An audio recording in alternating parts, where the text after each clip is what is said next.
Assalamualaikum warahmatullahi wabarakatuh.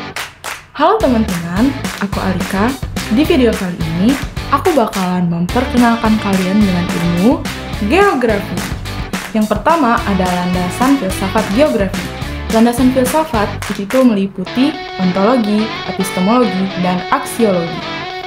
Yang pertama, landasan ontologi.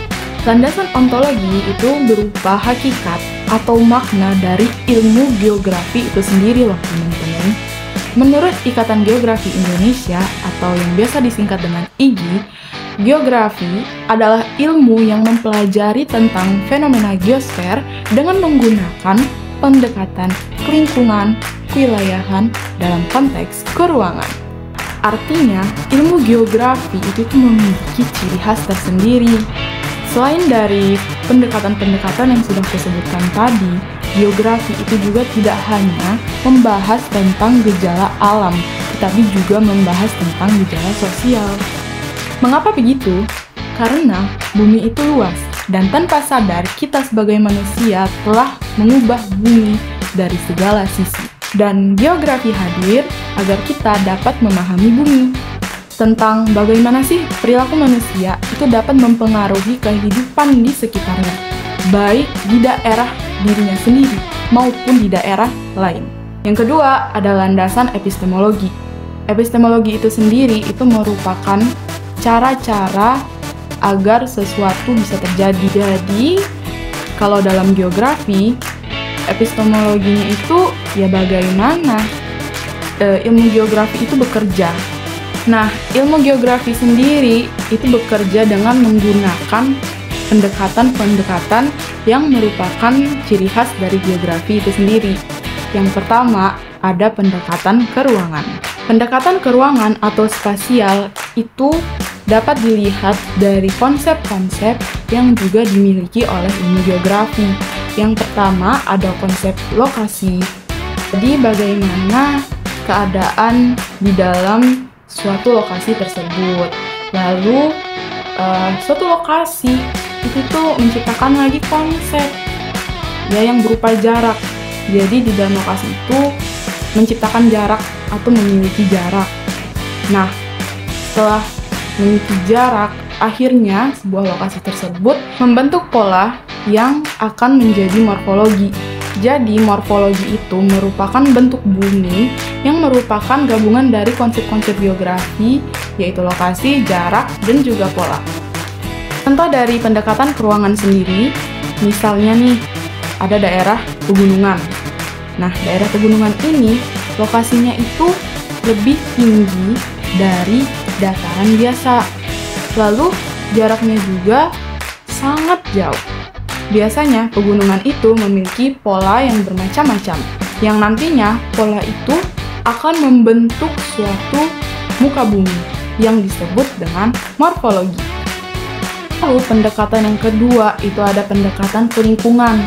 Pendekatan kelingkungan memakai konsep dasar geografi, yaitu interaksi atau hubungan timbal balik. Lalu ada interrelasi, yaitu ketergantungan hasil dari interaksi tadi. Lalu yang ketiga ada aglomerasi, yaitu pengelompokan, dan juga ada nilai guna. Nilai guna dari hasil dari interrelasi dan aglomerasi tadi. Contoh dari pendekatan kelingkungan, misalnya penduduk di daerah pegunungan yang merupakan penghasil teh itu berinteraksi dengan penduduk di dataran rendah, di mana penduduk di sana itu menghasilkan padi yang nantinya akan menjadi beras. Nah, kedua wilayah ini itu saling berinteraksi dan juga saling ketergantungan atau interrelasi untuk memenuhi kebutuhan masing-masing.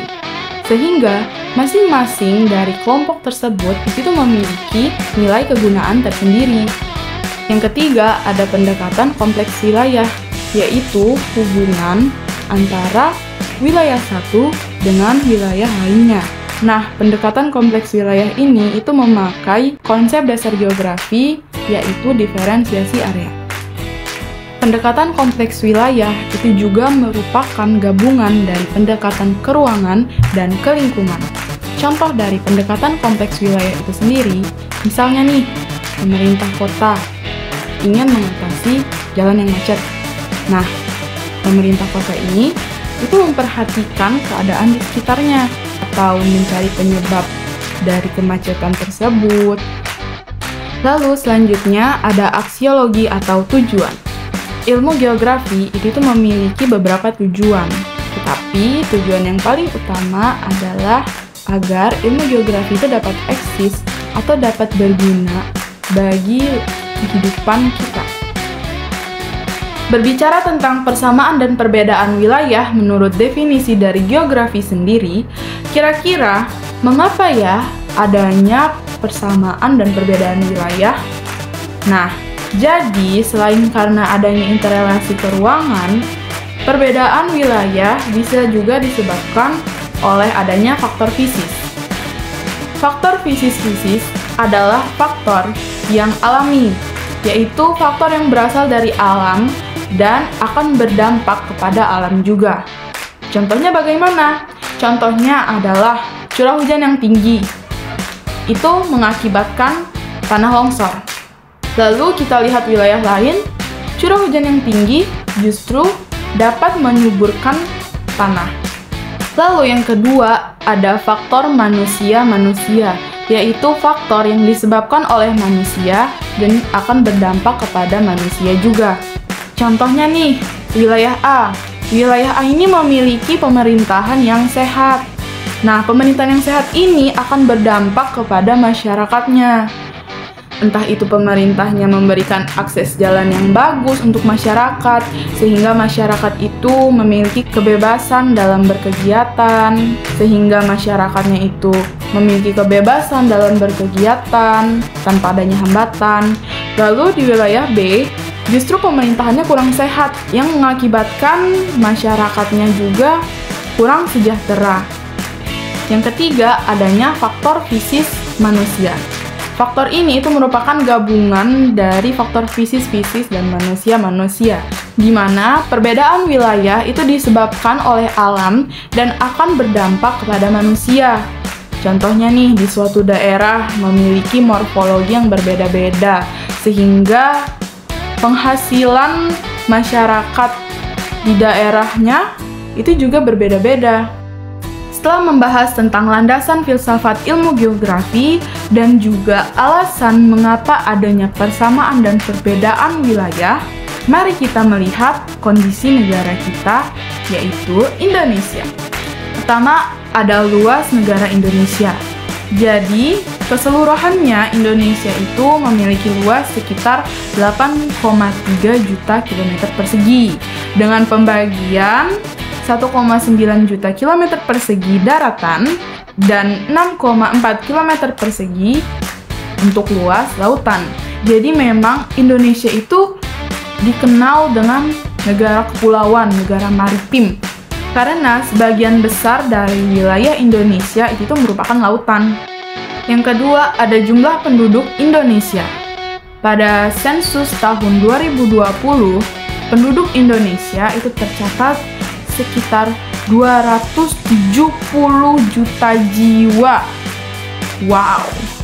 Lalu selanjutnya ada letak geologis Indonesia. Jadi geologis itu merupakan batuan ya teman-teman. Jadi geologis adalah struktur batuan. Nah, letak geologis ini sangat beragam nih teman-teman. Jadi Indonesia itu dilalui oleh dua pegunungan, yaitu pegunungan Mediteran dan pegunungan Pasifik, di mana dampak dari rangkaian pegunungan ini itu beresiko pada bencana alam di Indonesia, yaitu tanah longsor. Lalu letak geologis lainnya itu ada dangkalan. Jadi dangkalan itu adalah lautan yang menghubungkan kepada benua. Nah, dangkalan di Indonesia itu ada 3. Ada dangkalan Sahul, dangkalan Sunda, dan juga dangkalan Peralihan. Kemudian ada juga letak geologis yang paling berpengaruh, yaitu letak lempeng. Letak Indonesia itu berada pada pertemuan 3 lempeng. Ada lempeng Australia, ada lempeng Eurasia, dan lempeng Pasifik. Pertemuan 3 lempeng ini itu menyebabkan Indonesia berada pada posisi Ring of Fire. Ring of Fire atau cincin api Pasifik menyebabkan wilayah Indonesia menjadi rawan gempa. Selain berisiko, letak geologis dari Indonesia itu juga memiliki banyak sekali dampak positif. Beberapa manfaat dari letak geologis Indonesia adalah tanah wilayah Indonesia itu menjadi subur alami karena sering mendapat pupuk dari letusan gunung berapi. Lalu yang kedua, Indonesia itu memiliki banyak jenis batuan, banyak jenis mineral tambang. Lalu yang ketiga, terbentuknya energi potensi panas bumi. Yang keempat, karena banyaknya gunung, menyebabkan adanya hujan orografis, yaitu hujan yang ada di lereng gunung. Serta yang kelima, karena adanya pegunungan, dapat menyebabkan udara di sekitarnya itu menjadi sejuk. Lalu materi selanjutnya ada konsep dasar dan prinsip geografi. Di materi awal tadi juga sudah disebut nih sedikit-sedikit kalau pendekatan ke lingkungan, ke ruangan, dan kewilayahan itu dapat dilihat dari beberapa konsep geografi. Nah, di sini ada 10 konsep dasar geografi. Yang pertama ada konsep lokasi. Konsep lokasi itu terbagi menjadi dua, yaitu lokasi absolut dan lokasi relatif. Contoh dari lokasi absolut atau tetap, misalnya Indonesia memiliki letak astronomis 6 derajat lintang utara sampai 11 derajat lintang selatan, dan juga 95 derajat bujur timur sampai 141 derajat bujur timur. Lalu contoh dari lokasi relatif, misalnya nih, wilayah A berdekatan dengan wilayah B, tetapi kita tidak tahu lokasi tetapnya itu di mana, titik koordinatnya bagaimana, dan lain-lain. Lalu yang kedua ada konsep jarak. Konsep jarak itu juga dibagi menjadi dua, ada jarak absolut dan ada jarak relatif. Contoh dari jarak absolut, misalnya nih, wilayah A dan B memiliki jarak 2 km. Sedangkan kalau jarak relatif itu tidak pasti. Misalnya wilayah A dan B jaraknya dekat, tapi kita tidak tahu berapa pasti ukurannya. Lalu yang ketiga ada morfologi, yaitu bentuk dari muka bumi. Nah, bentuk dari muka bumi itu berupa pegunungan, dataran rendah, dataran tinggi, sungai, dan lain-lain. Lalu yang keempat ada konsep keterjangkauan, yaitu terjangkau atau tidaknya suatu lokasi. Lalu yang keempat ada konsep dasar pola. Jadi, pola ini itu merupakan susunan dan penyebaran suatu fenomena, baik itu fenomena alam maupun fenomena sosial. Lalu selanjutnya ada aglomerasi. Pengelompokan ini itu lebih mengarah kepada manusia. Contohnya pengelompokan mata pencaharian. Ada yang dalam bidang perdagangan, dalam bidang pertanian, dalam bidang perikanan, dan lain-lain. Yang ketujuh ada nilai kegunaan. Jadi, nilai kegunaan ini maksudnya apakah suatu perilaku manusia itu memiliki nilai guna bagi kehidupan di sekitarnya, baik dalam masyarakat, alam, maupun makhluk hidup lainnya. Kemudian ada interaksi dan interdependensi. Interaksi itu merupakan hubungan timbal balik, baik itu alam maupun sosial. Lalu interdependensi adalah ketergantungan hasil dari interaksi. Lalu konsep dasar geografi yang ke-9 ada diferensiasi area. Different artinya perbedaan. Jadi perbedaan area satu dengan area yang lainnya. Baik itu dalam hal sumber daya atau dalam hal potensi manusianya atau bisa juga kondisi fisik alamnya. Lalu konsep dasar geografi yang terakhir itu ada keterkaitan keruangan. Bagaimana ruang yang satu dengan yang lain itu memiliki keterkaitan. Nah, keterkaitan keruangan ini juga sebenarnya digunakan juga dalam pendekatan kompleks wilayah tadi. Lalu ada prinsip-prinsip geografi. Prinsip geografi itu ada 4. Yang pertama ada prinsip deskripsi. Di dalam prinsip deskripsi itu menjelaskan lebih detail tentang gejala-gejala yang ada di bumi. Lalu yang kedua itu ada prinsip distribusi atau persebaran. Setelah dijelaskan maka disusunlah nih persebarannya. Setelah kita deskripsikan kondisinya, lalu kita distribusikan persebarannya, maka lalu kita mencari hubungan yang terkait antara gejala satu dengan gejala lain dalam satu ruang. Lalu setelah kita deskripsikan, kita distribusikan, kita hubungkan, baru nih bisa kita cari permasalahan yang ada di ruang tersebut.